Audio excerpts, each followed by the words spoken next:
Good morning students. This is class 8 chapter 4 future tense. हमने future simple and future continuous last videos में पढ़ लिया था. आज हम स्टडी करेंगे फ्यूचर परफेक्ट टेंस की.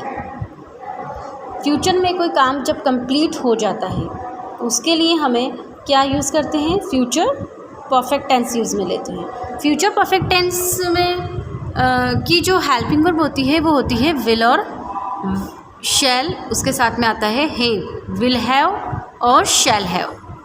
आपको पता है जैसे आई और वी के साथ शैल ही लगाते हैं तो यहाँ भी हम शैल हैव भी लगाएंगे और बाकी सभी सब्जेक्ट के साथ विल हैव. जैसे आप जानते हैं कि परफेक्ट टेंस में हमेशा पास्ट पार्टिसिपल यूज़ में आती है. फॉर एग्जांपल वर्ब की थर्ड फॉर्म, तो वर्ब की थर्ड फॉर्म हम यूज़ में लेंगे विल हैव शैल हैव के साथ में. तो जैसे आप जानते हैं कि सभी सेंटेंस का फॉर्मूला सेम होता है बनाने का. देखिए आई और वी के साथ शैल हैव, तो I shall have drawn, you will have drawn, he she will have drawn, it will have drawn, they will have drawn. अगर हम इसका नेगेटिव बनाते हैं तो will not have drawn, will not have, shall not have, will have not नहीं आएगा. जब मैंने आपको पहले भी बताया था कि जब दो वर्ब जैसे शैल और हैव, जब दो वर्ब की जब कोई एक वर्ब बनती है जिसे हम कंपाउंड वर्ब कहते हैं, तो उन दोनों के बीच में अगर सब्जेक्ट भी लगाना होता है तो हम बीच में लगाते हैं और नॉट भी लगाना होता है तो बीच में लगाते हैं. इसका इंट्रोगेटिव देखिए shall I have drawn, will you have drawn. Okay, अब इसका फॉर्मूला देखिए नीचे. Subject will have shall have plus past participle और object. Subject will not have, shall not have, past participle form और object. Will shall subject, have past participle और object. ये आपका हो गया positive, negative and interrogative.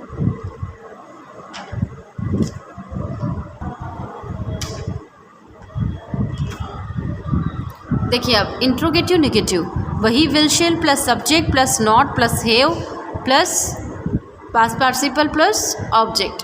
Will Aman and Priya have not gone to school. अगर इसमें question word आ जाता है तो क्वेश्चन वर्ड आ जाएगा पहले, फिर will shall plus subject plus have plus past participle और फिर object. Why will Aman and Priya have gone to school. Uses of future perfect tense. Future perfect tense के यूजेस क्या होते हैं. The future perfect tense is use to indicate an action that will have been completed in future before the given time. Future perfect tense हम use कब लेते हैं, जब future कोई काम फ्यूचर में कंप्लीट हो जाता है. कब, जब दिए हुए टाइम से पहले, before the given time, time दिए हुए से पहले. A time expression beginning with by is generally used with this tense: by that time, by next week, by next month, by then, by the 10th of this month. अब क्योंकि हमें future में time देना होता है कि कल सुबह तक हम ये काम कर चुके होंगे, कल सुबह तक तो बाय टुमारो मॉर्निंग, कल शाम तक तो बाय टुमारो इवनिंग, अगले महीने तक बाय नेक्स्ट मंथ. तो इस तरीके के जो टाइम एक्सप्रेशंस होते हैं ये फ्यूचर परफेक्ट टेंस के साथ में आते हैं. और इन जो टाइम एक्सप्रेशन दे रखे हैं इससे पहले पहले कोई काम का कंप्लीट होना ज़रूरी होता है. जैसे I will have passed my driving test by the end of this year. अब इस साल के अंत तक मैं अपना ड्राइविंग टेस्ट पास कर चुका होऊंगा. The manager will have approve the budget of the project by next Wednesday. Next Wednesday से पहले जो मैनेजर है वो बजट प्रोजेक्ट का अप्रूव कर चुका होगा. तो ये गिवन टाइम से पहले काम जो फ्यूचर में कंप्लीट हो जाएगा उसके लिए फ्यूचर परफेक्ट टेंस यूज़ में लिया जाता है. इतना. अब आप देखिए इतना ही बस एक ही रूल है इसका, इसके अलावा और कोई रूल नहीं है. इसके बाद आपका आता है future perfect continuous tense. Future perfect continuous tense वही जो है present perfect continuous, past perfect continuous and future perfect continuous. सभी परफेक्ट कंटिन्यूस में प्रेजेंट पार्टिसिपल मीन्स वर्ब की आईएनजी फॉर्म लगाई जाती है. देखिए और इसके साथ में क्या होता है, विल हैव और शैल हैव के साथ में एक और वर्ड ऐड हो जाता है बीन. विल हैव बीन और शैल हैव बीन. तो I shall have been drawing, ठीक है। वही प्रेजेंट कंटिन्यूस में जो था कि सिंस और फॉर का टाइम दिया गया था, इसी में भी टाइम एक्सप्रेशन दिया जाता है। इसके यूजेस हम आगे पढ़ेंगे। इसका जो फार्मूला है वही जो जर्नल्स फार्मूला है, subject will have been, shall have been plus ING form of verb और ऑब्जेक्ट। विल नॉट, अब जो नोट आएगा वो हैव से पहले ही आएगा। Will not have been, shall not have been, ING form आ जाएगी और ऑब्जेक्ट आ जाएगा। ऐसे ही इंट्रोगेटिव में will, shall, subject, have been, ING form और वर्ब। एग्जाम्पल देखिए, Aman and Priya will have been going to school for 4 years। Time दे रखा है 4 और since. Aman and Priya will not have been going to school for 4 years। Will Aman and Priya have been going to school for 4 years।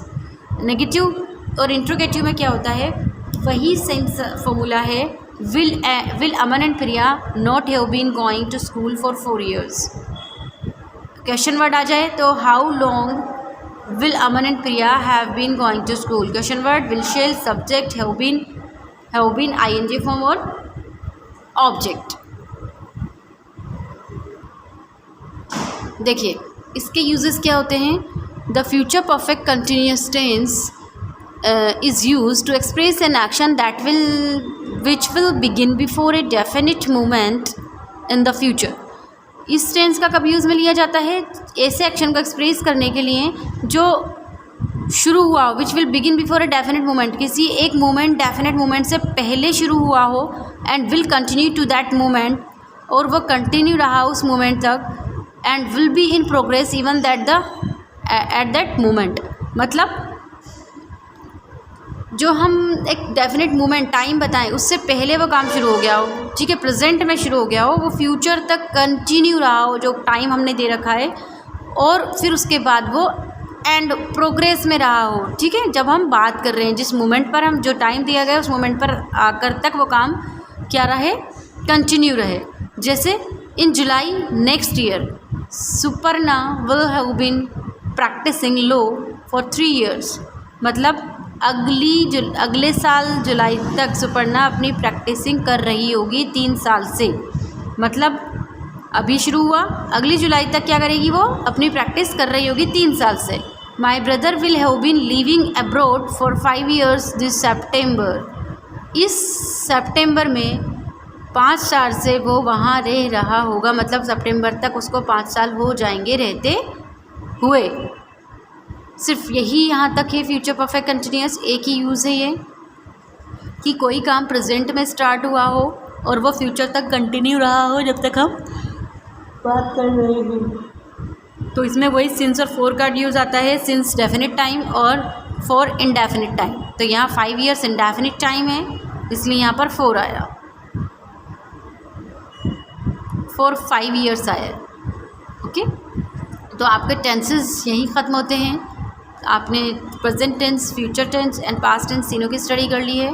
अब आपका homework है कि जो exercise है आपको, ये एक्सरसाइज आपको खुद को फिल करनी है और अच्छे से स्टडी करनी है इसकी।